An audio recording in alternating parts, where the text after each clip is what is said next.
Gentlewoman from California, Mrs. Kim. The gentlewoman from Michigan, Mrs. McLean. The gentlewoman from California, Mrs. Steele. The gentleman from New York, Mr. Jeffries. The gentlewoman from Massachusetts, Ms. Clark. The gentleman from California, Mr. Aguilar. The gentleman from California, Mr. Liu. The gentlewoman from Washington, Mr. Blum. The gentleman from South Carolina, Mr. Clyburn. The gentlewoman from New York, Mrs. Ming. The gentleman from California, Mr. Gomez. The gentleman from New Jersey, Mr. Kim. And the gentlewoman from Washington, Ms. Strickland.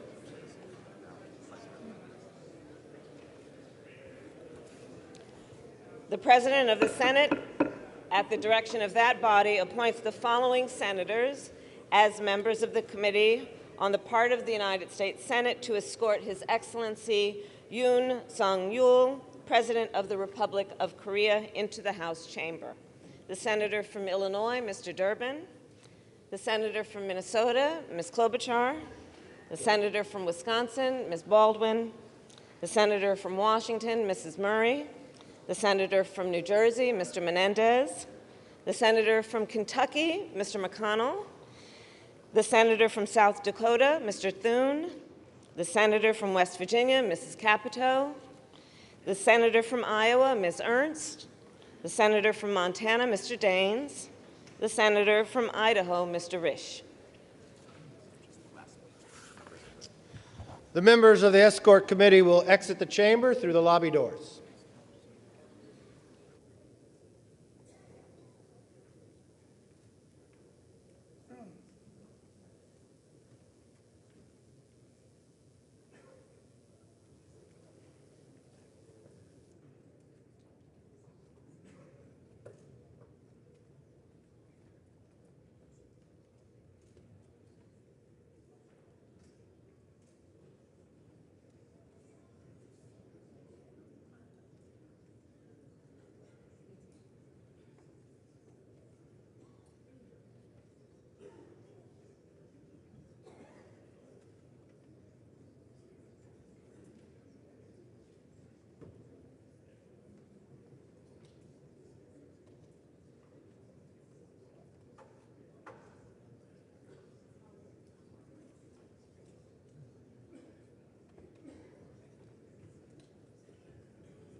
Mr. Speaker, the Acting Dean of the Diplomatic Corps.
Mr. Speaker, the President of the Republic of Korea.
Members of Congress, I have the high privilege and distinct honor to present to you His Excellency, Yoon Suk Yeol, President of the Republic of Korea.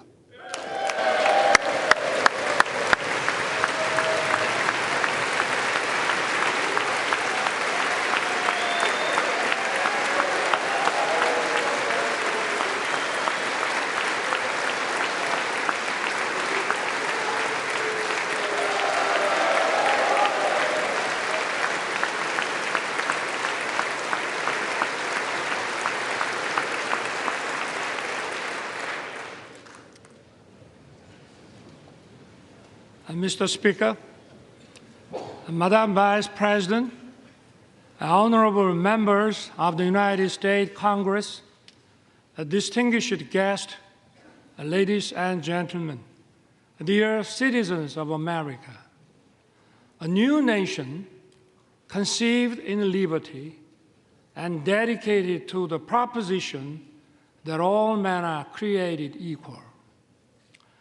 I stand before that nation with a conviction of freedom, belief in the alliance, and the resolve to open a new future.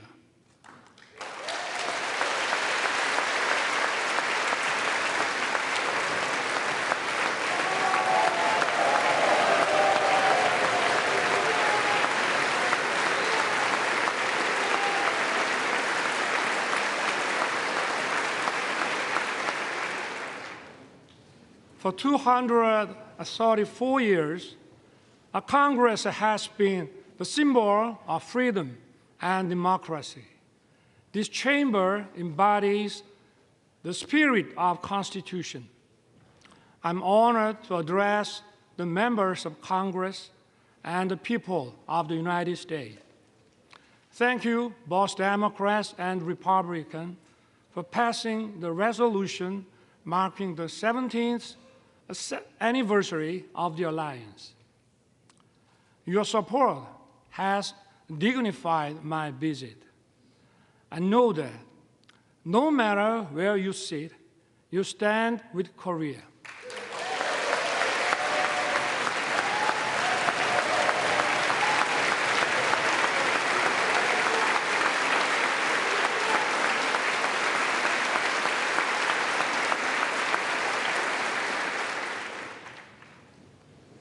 Over the past century, we have faced many threats, but the U.S. has always led the world in defense of freedom. Imperial nations fought for colonies, and humanity greatly suffered from the two world wars. America righteously stepped in to defend freedom, but it was not without cost. We remember the leadership of General MacArthur and Admiral Nimitz, but more than 100,000 American men and women perished in the Pacific War. Their sacrifice was not in vain. The U.S. leadership established the New World Order based on free trade. It brought peace and prosperity throughout the world.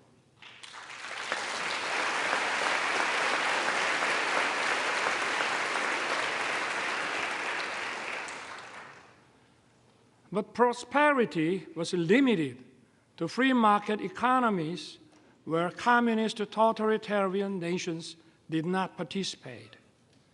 The world was divided into democratic and communist blocs. In 1950, the Korean Peninsula was on the front line. The Soviet Union helped to rearm North Korea. North Korea's surprise attack threatened the peace on the Korean Peninsula and Asia. Korea's freedom and democracy were on the brink. At that decisive moment, the U.S. did not look the other way. Korean and American soldiers stood shoulder to shoulder and fought bravely. Tales of our heroes were written. General MacArthur caught the enemy off guard with the landing of Incheon and turned the tides of the war. Operation Chromite was one of the greatest decisions ever made in the history of war. The U.S. 1st Marine Division miraculously broke through a wave of 120,000 Chinese troops at the Battle of Lake Changjin.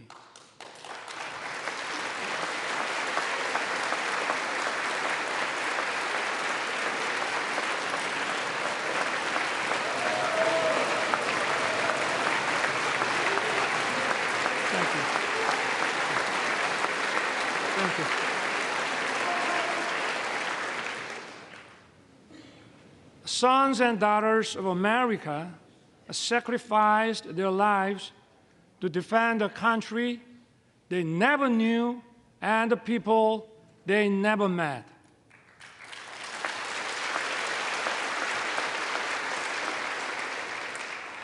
In the Battle of Lake Changjin alone, 4,500 American service members lost their lives.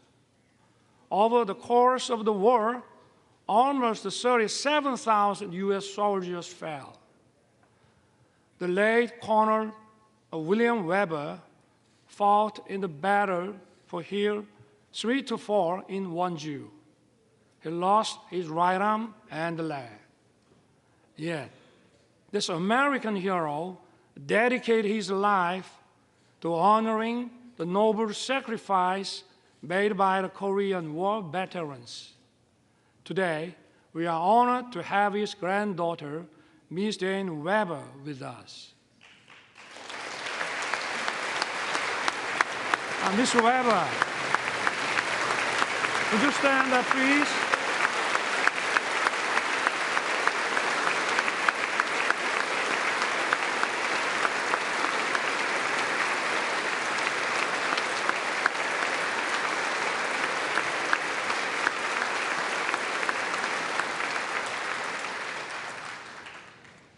On behalf of the Korean people, I would like to thank you deeply. We salute his noble service and sacrifice. Thank you, Dane. Some of Korean war heroes are your family and friends. The late John Conyers Jr., Sam Johnson, and Howard Coble were veteran congressmen who promoted freedom and democracy. The former Representative Charles Rangel has been a strong supporter of the alliance. Korea will never forget the great American heroes who fought with us to defend freedom.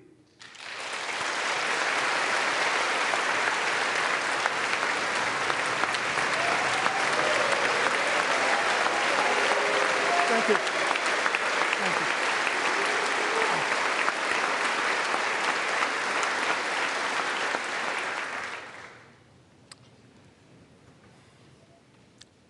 I take this opportunity to pay tribute to all the Korean War veterans and their families. You did not hesitate to send your sons and daughters, husbands and wives, a brother and sisters. You answered the call to defend the freedom of a country across the Pacific. I thank the U.S. and its people for honoring the Korean War as a proud legacy. Thank you also for treating the veterans with honor and respect.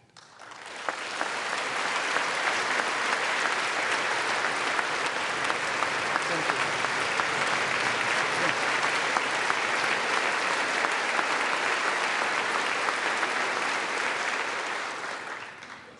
The war ended after 3 years of intense battle. Our two nations signed the Mutual Defense Treaty and opened a new era of the alliance. Ever since, the Korean people rose from the ruins of war to build a thriving nation. And at every step, America has stood together with Korea. We have many reasons to celebrate our platinum anniversary. We had no guarantees of success when it started. But today, our alliance is stronger than ever, more prosperous together, and more connected like no other. Indeed, it has been the linchpin safeguarding our freedom, peace, and prosperity.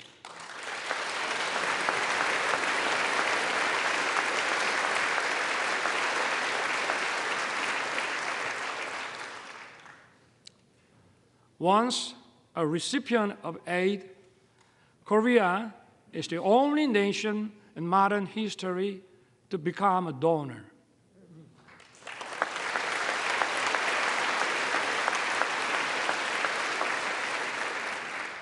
This itself demonstrates the success of our alliance. Let me talk about the history of our alliance. The ties of our cooperation and exchange span over 140 years since the establishment of diplomatic relations in 1882. In the late 19th century, American missionaries helped to widely introduce the values of freedom and solidarity to Korea. These values are the foundations of Korea's constitution.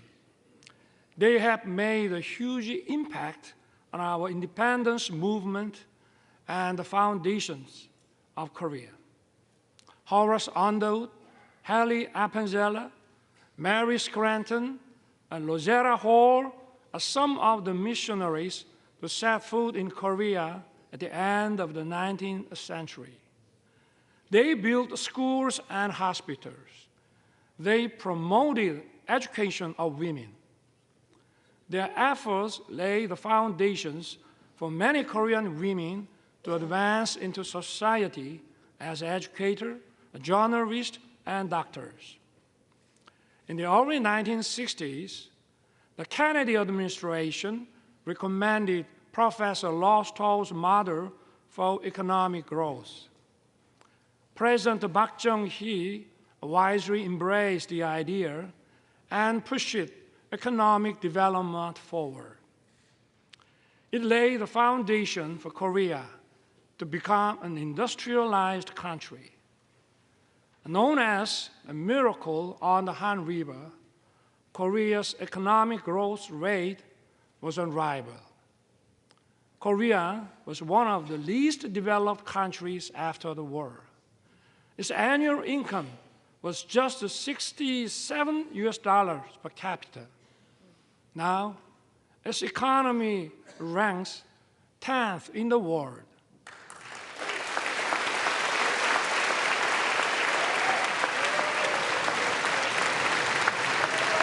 Thank you.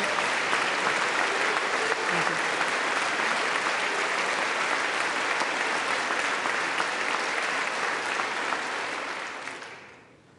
Seoul was once reduced to ashes. Now, it is one of the world's most vibrant digital cities. Busan was once flooded with war refugees. Now, it is the world's second largest port city in terms of transshipment volume. It is also bidding to host the World Expo 2030. Korea is winning the hearts of global citizens. It is dynamic, freedom is thriving, and democracy is robust.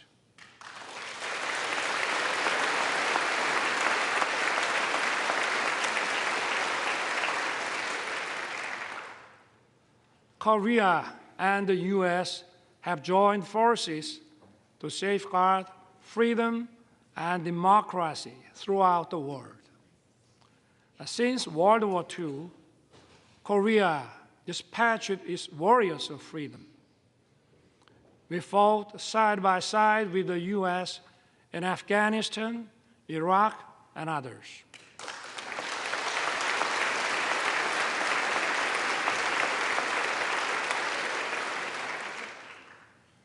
For over 70 years in the history of the alliance, we worked together in military and security sectors.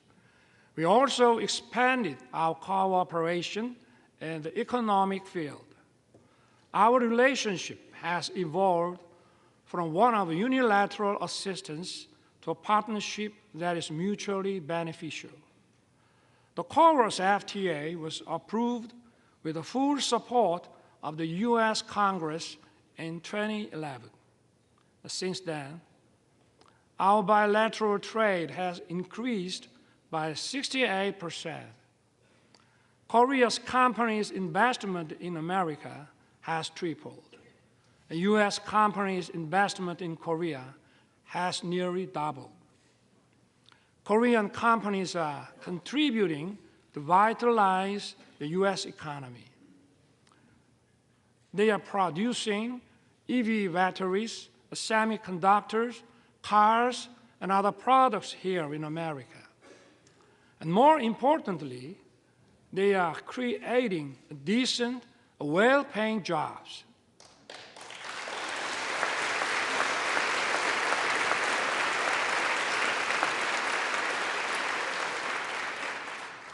Take Austin, Texas. Samsung's semiconductor plant has created nearly 10,000 jobs as of 2020.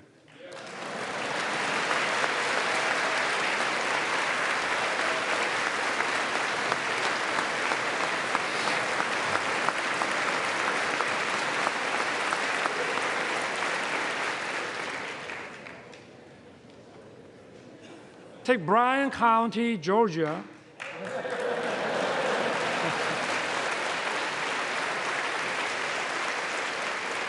Hyundai's EV and battery plants is expected to be operational by late 2024. It will produce 300,000 electric vehicles every year. It will employ thousands of Americans.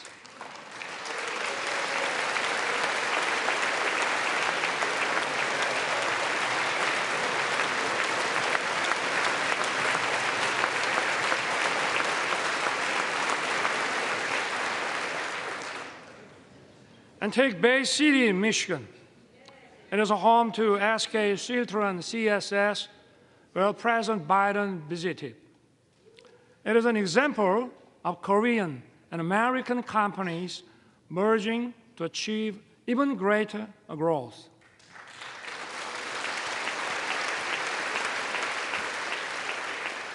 I hope to see more economic cooperation in the other parts of America.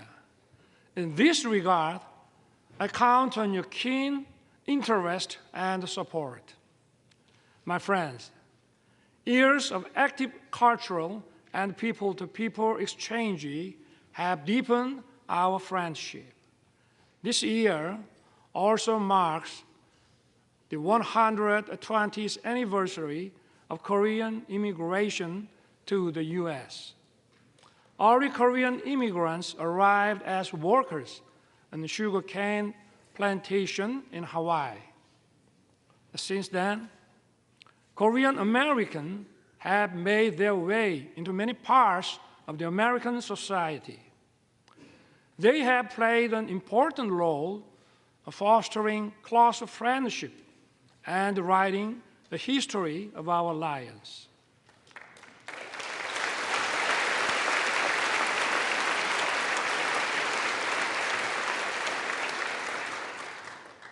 Representatives Young Kim, Andy Kim, Michelle Steele,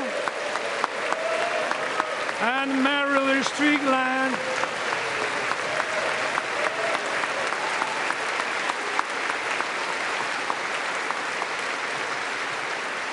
are here with us. They are a testament to the alliance spanning generations. That's true for each party. It is a relief that you are evenly praised across the aisle.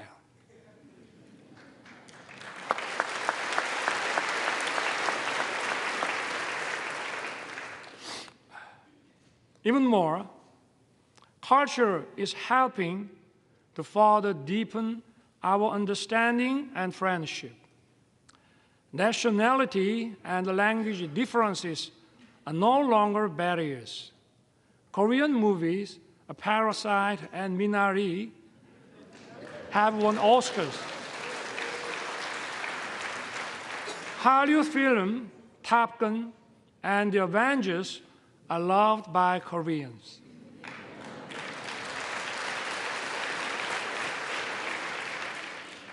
I also love Top Gun and Maverick, and the Mission Impossible.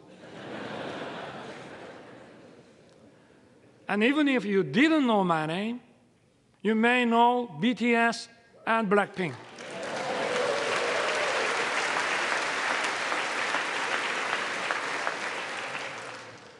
BTS beat me to the White House, but I beat them to Capitol Hill.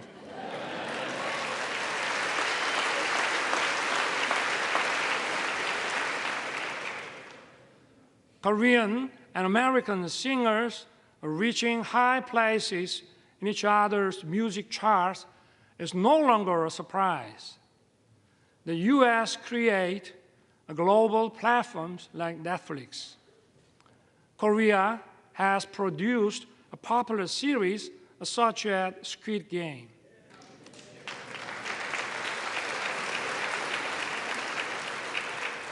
We are creating a new pattern of synergy. These cultural exchanges have brought our people closer. According to Chicago Council on Global Affairs, Americans' positive views of Korea reached the highest level since 1978. And according to a Pew survey last year, Koreans' positive views of the U.S. reached 89%. It marks the largest increase among all the countries surveyed.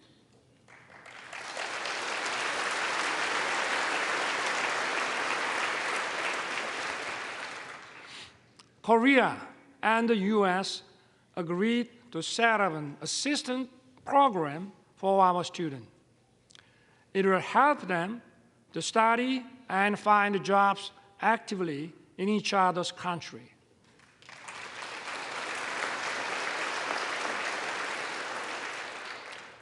Honorable members of Congress, I have 2 careers in my life. My first job was as a public prosecutor. My second job is serving as the president of my beloved country. As prosecutor, my role model was the late Robert Morgenthau. He was the real-life character of District Attorney Adam Schiff in Law and Order. When I was the Prosecutor General, I printed a book titled Robert Morgenthau, America's Eternal Attorney. I shared it with my junior prosecutors. In the preface, I included the phrase, an attorney who is silent in the face of great evil will not even stop pickpockets in the neighborhood. Today, our democracy is at risk. Democracy is a community's political decision-making system to protect freedom and human rights. Such decision-making must be based on truth and freely formed public opinion.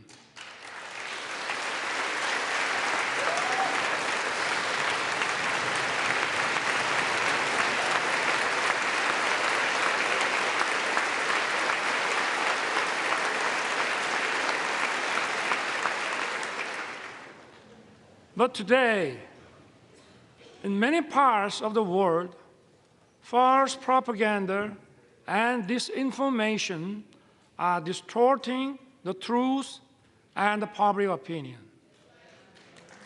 They are threatening democracy.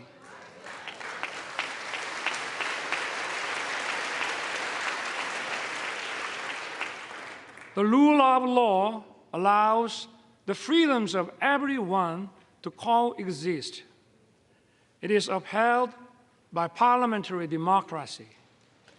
False propaganda and disinformation corrupt intellectualism.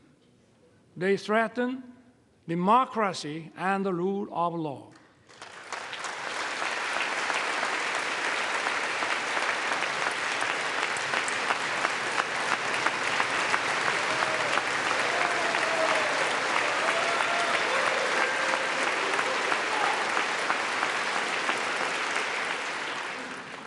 Such totalitarian forces may conceal and disguise themselves as defenders of democracy or human rights.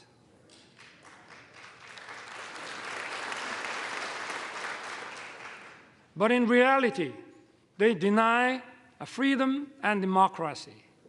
We must not be fooled by such deception and disguises.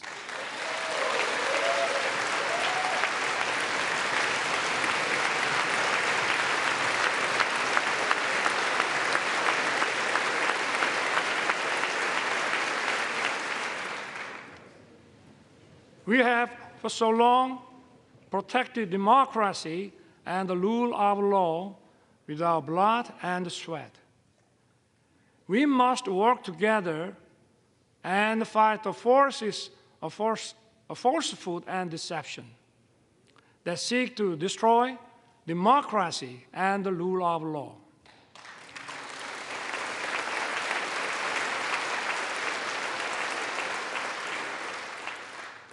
Those who cherish freedom also respect the freedom of others.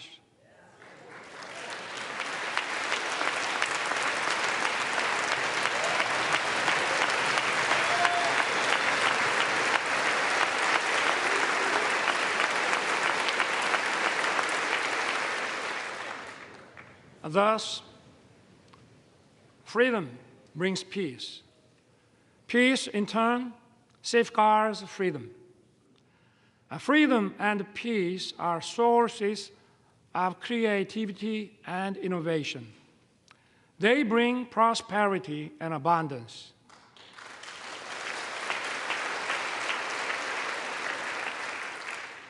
Our alliance was forged 70 years ago to defend Korea's freedom. The alliance has now become a global alliance that safeguards freedom and peace around the world. Korea will fulfill the responsibilities. It will play its part that matches its economic capacity.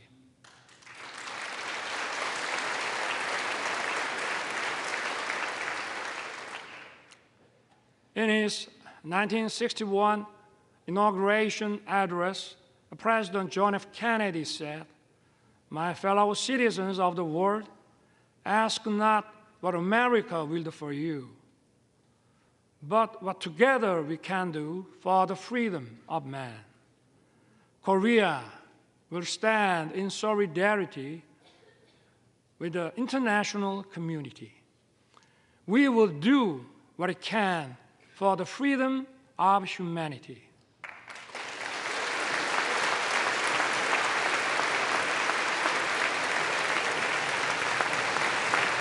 Thank you.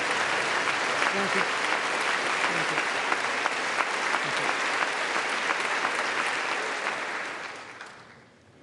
Korea, with the U.S., will march towards the future.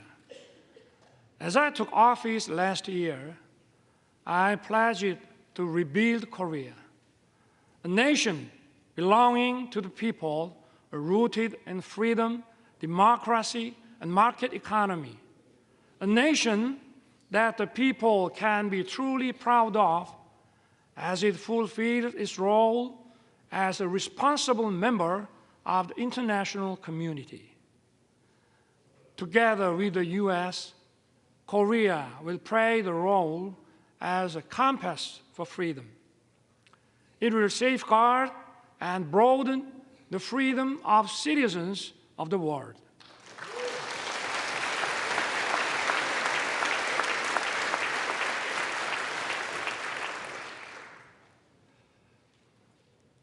But even as we walked in unison for freedom for 70 years, there is one regime determined to pursue a wrong path. That is North Korea. The difference is stark between Seoul, that chose freedom and democracy, and Pyongyang, that chose dictatorship and communism.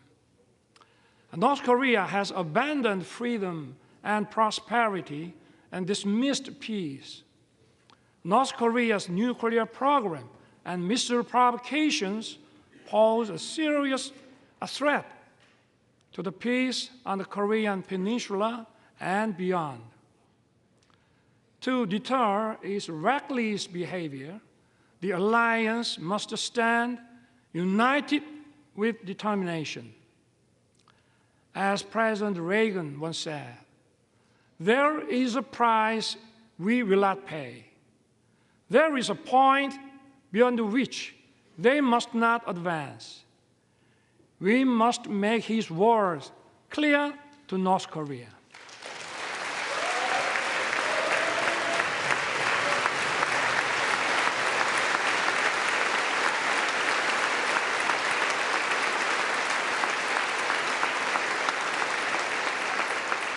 Thank you. Yesterday, President Biden and I agreed to strengthen the U.S. extended deterrence. Along with close Korea-U.S. coordination, we need to speed up Korea, U.S., Japan trilateral security cooperation to counter increasing North Korean nuclear threat.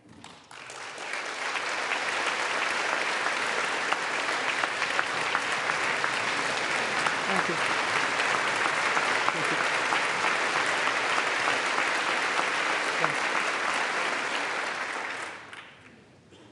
My government will respond firmly to provocations, but at the same time, we will keep the door open for dialogue on North Korea's denuclearization.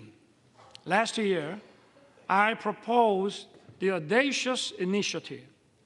It will significantly improve North Korea's economy and livelihood. All Pyongyang has to do is to stop its nuclear program and begin a substantive denuclearization process. I once again urge North Korea to cease its provocations and take the right path.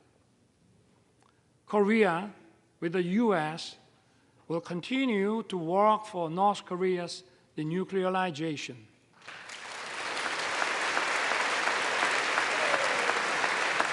Thank you. Thank you. Thank you.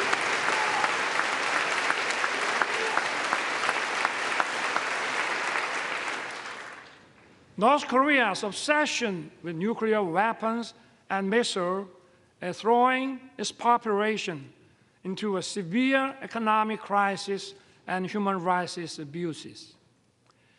We must raise global awareness of dire human rights situation in North Korea. We must not shy away from our duty to promote freedom for North Koreans.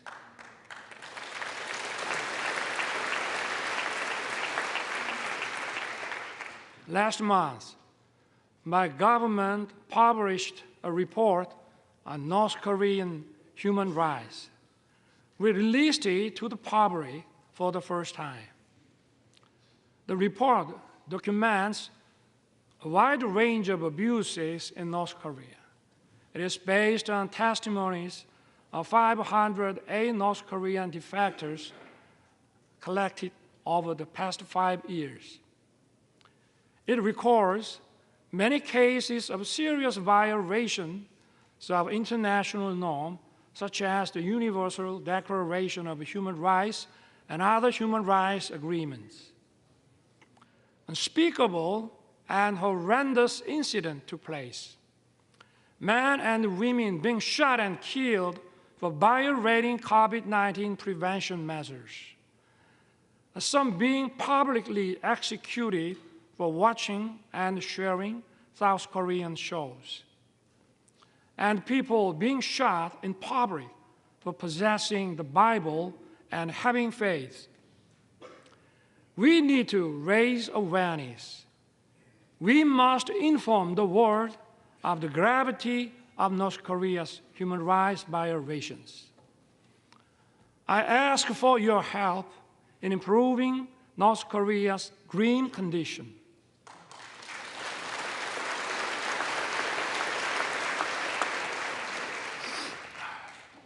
My friend, freedom and democracy are once again under threat. The war against Ukraine is a violation of international law.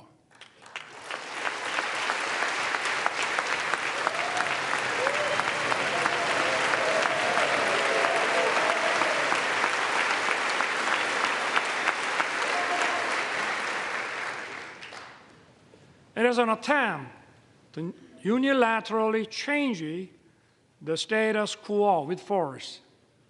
Korea strongly condemns the unprovoked armed attack against Ukraine.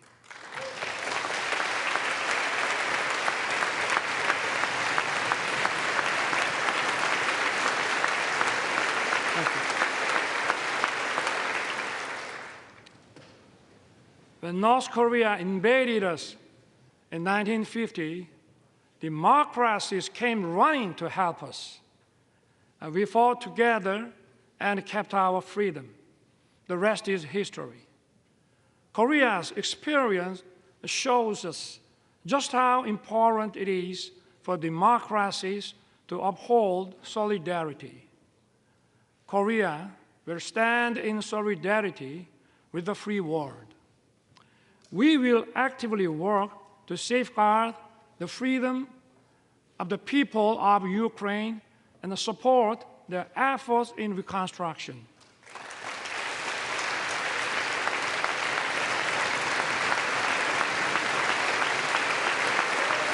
Thank you.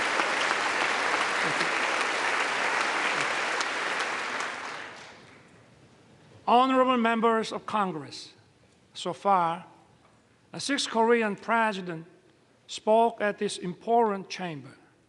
The first Korean president, Dr. Lee Sung-man, delivered his speech in 1954. After 35 years, in 1989, President Roh Tae-woo, standing at this podium, said the following: "The nations of the Pacific have made open society and market economy and the engine that drive the fastest growing region in the world. The Pacific will become even more important to the U.S., and Korea will begin to contribute more to the prosperity and peace of the region.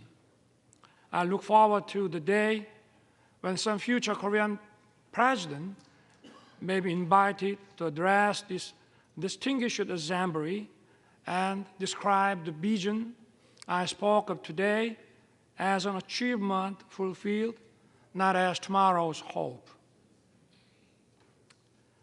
President Roh's vision has become a reality. Thank you. Thank you. Thank you.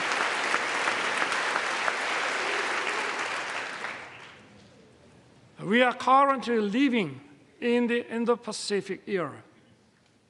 This region is home to 65% of the global population and 62% of the world GDP. It accounts for half of global maritime transportation. Last year, Korea announced its first comprehensive Indo-Pacific strategy. Korea is committed to fostering a free, a peaceful, and prosperous Indo-Pacific based on inclusiveness, trust, and reciprocity. We will strengthen the rule-based order in the Indo-Pacific. We will take comprehensive and multi-layered approach in expanding cooperation with key partners.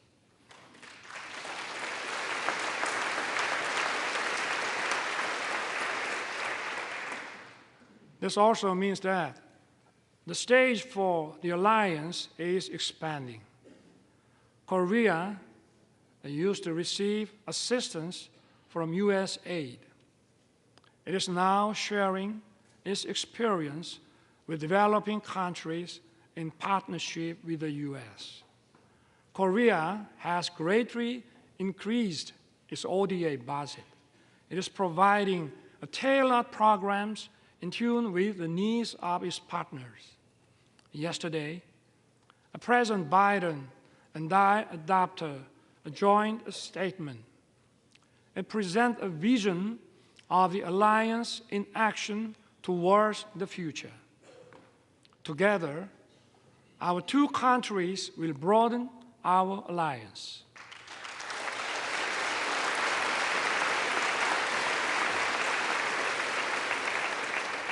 Together, we will lead in innovation beyond the security and foreign policy. We will work closely on artificial intelligence, quantum technology, bioscience, and open RAN.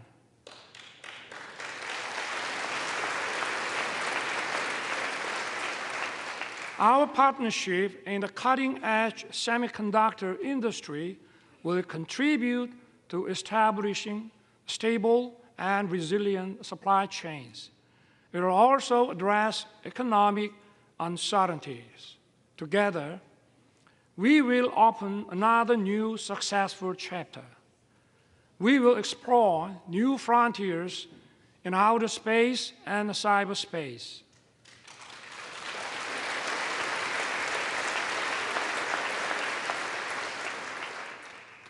Korea and the US are the world's top technological powers leading innovation and creativity. Together, we will create a great synergy.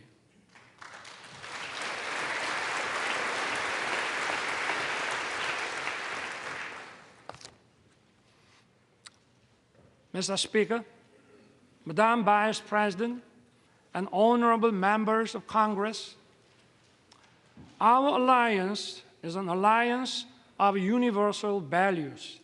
Freedom, human rights, and democracy are the very foundations of our bonds. Our alliance is for justice.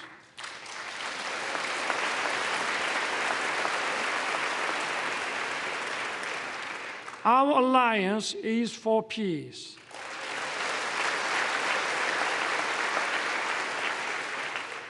Our alliance is for prosperity.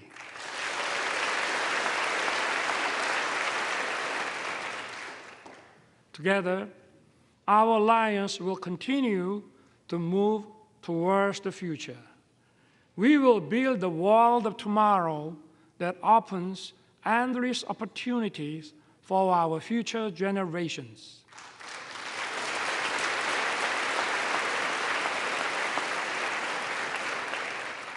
I look forward to everyone being on board for our new journey together. God bless you. God bless the United States of America.